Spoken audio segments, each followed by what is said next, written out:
আল্লাহরে জিগাইবানি কি করলে আমার উন্নতি হবে, ধনী হব, টাকা পয়সা হবে। আল্লাহরে জিগাইবানি। আল্লাহ মুসা নবী কই ঠিক আছে, আল্লাহরে জিগাইব তুমি কেমনে ধনী হইবা। আল্লাহ নবী মুসা নবী তিন রাস্তার মোড়ে যা দেখে একটা লোক বসে আছে, তার দুই হাত নাই, দুই পা নাই, দুই হাত নাই, দুই পা নাই।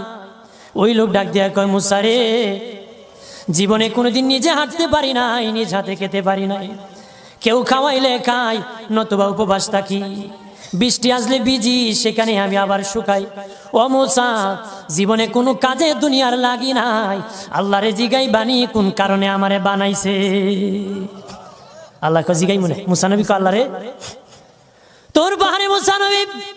মুসা ছিল কালিমুল্লাহ, কথা বলার প্রেম ছিল, কথা বলতো, কথা বলার প্রেম ছিল। কথা বলতে বলতে শেষ দিকে আল্লাহ গো, আসার সময় তিনটা লোক আমার কাছে প্রশ্ন করেছে। একজন লোক হলো ধনী, কিভাবে তার ধন কমবে গো? আল্লাহ বলেন, মুসা রে, তারে জানায়া দাও যাকাত দেওয়া যেন বন্ধ করে দে, শুকরিয়া আদায় করা যেন বন্ধ করে দে, তাহলে আমি প্রভু আল্লাহ সুবহানাহু ওয়া তাআলা তার ধন কমায়া দিব। যদি শুকরিয়া আদায় বন্ধ করে তাহলে ধন আমি কমাই দেব। এরপরে মুসা নবী বলে, ও মালিক, আল্লাহ একজন মহিলা বলেছে তার গরিব মানুষ গরিবী হালত জানা যত ইনকাম করে, তার একটা ভাঙ্গা ঘর ভালো ঘর বানাইতে পারে না গো। ও প্রভু, কি করলে তার ঘর উন্নতি হবে, তার অবনতির থেকে উন্নতি হবে? আল্লাহ বলেন, মুসা রে, মহিলারে জানাইয়া দিও, তারে আমি যা দিয়েছি তার উপর যেন সে শুকরিয়া আদায় করে।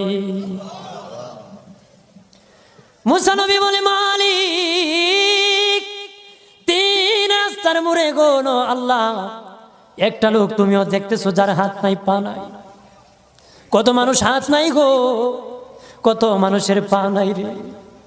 আল্লাহ কত সুন্দর হাত পা দিয়েছে, কত সুন্দর জবান দিছে, শ্বাস দিতেছে আর নিতেছে। আইসিইউ লাইফ সাপোর্টে যদি একদিন তাকে 50-60 হাজার টাকা লাগে রে। 80 বছর, 100 বছর, 40 বছর, 25 বছর আল্লাহ হায়াত দিল রে। বলো রে শাস্তাগঞ্জের সুন্নি জনতা, আল্লাহরে জীবনে কয় টাকা তোমরা দিছো? কয় টাকা আল্লাহরে দিছো? এদের শ্বাস দিল, অক্সিজেন দিল আর নিল। অক্সিজেন যদি বন্ধ হয়ে যায় প্রাণ বাঁচবে না রে। শ্বাস যদি নিতেও না পারো জীবন শেষ, ছাড়তেও না পারো জীবন শেষ। অক্সিজেন আল্লাহ দিল, বিনা টাকায় দিল, বিনা পয়সায় দিল, আল্লাহর শুকরিয়া আদায় করতে হবে।